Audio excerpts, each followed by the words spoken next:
In the last lesson, we learned about just solving a quadratic by just solving it, moving constant terms to one side and taking the square root of both sides.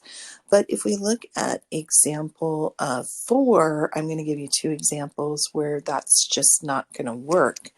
So if I try to solve this one, and I draw my line down it and I add the x, the problem is here, I don't know where to go from here. So 12x equals x. So x is on both sides, and that creates a problem. The same thing would happen with example B. There's no way I could add this to 42 to both sides, but then my problem becomes I've got x squared plus 11x equals 42, and where do I go from there? I have 2 x's. So what do I do with that? I don't know. There are some strategies, and this is where all the work we did to learn how to factor really comes in. So factors are special. Let's look at this first one. So just asking you this question right here. If f of x equals 0, then x must also equal 0. Think about it. The only number x could be, right, if we solved, we could divide by 5, and then we'd end up with 0 on both sides. Same thing with this next one. It doesn't matter where it is. Okay, if we take a look at that, what must y be? Yeah, y also has to be 0 there. So if I have this next one, and this is where we get an actual rule. So if I know that x times y equals 0, then we know that either one must be 0. So either the x or the y has to be 0 here. The zero product property is what states this, that if the product of factors is 0, then at least one of the factors must also be 0. So this is an actual rule in mathematics. We haven't seen a property in quite some time.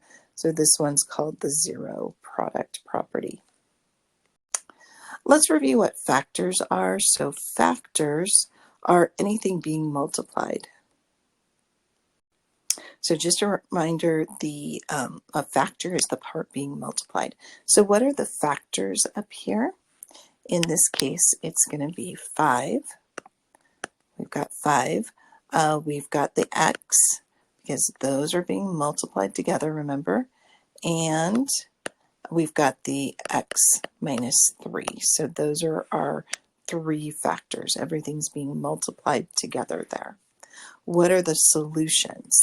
So what we would do, it means that at least one of those, okay, so possible solutions, one of those has to equal 0. So can 5 equal 0? No. So 5 obviously can't be 0. So we really just want to focus on the variables. So can x equal 0? Okay, yeah, so maybe x equals 0. The other possibility is maybe x minus 3 equals 0. Okay, so in that case, we would solve. We'd add 3 to both sides, and we get x equals 3. Okay, so now this is confusing. I just asked for the zeros. So how is it that x equals 3? That's not a 0. Well, watch what happens when I substitute. When I substitute that 0 back in here, 3 minus 3 creates a 0. So that's why these are all solutions. My solutions in this case, if I write that in set notation, would be 0 and 3, because that would create zeros in if I substituted them back in, because we want to eventually make sure that this equals 0. You'll get the hang of it as we do this more and more. So let's take a look at example B just so we can sink it in a little bit more. What are the factors here? So the first one, okay, we've got this one times this binomial. So we have two binomials here. My first factor is 2x minus 4. My other factor is x minus 3. So since one of these must equal 0, so at least one of these must equal 0 in order to get the 0 for my answer here.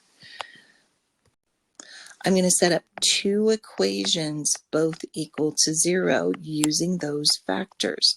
So either 2x minus 4 has to equal 0 or x minus 3 has to equal 0. I'm going to solve that first equation, or that first one, by adding 4 to both sides. I get 2x equals 4, divide 2 from both sides, and I get x equals 2. On this one, I'm going to add that 3 to both sides. I get x equals 3. And my final solution is x equals 2 or x equals 3. So either of those could happen, and I would get a 0.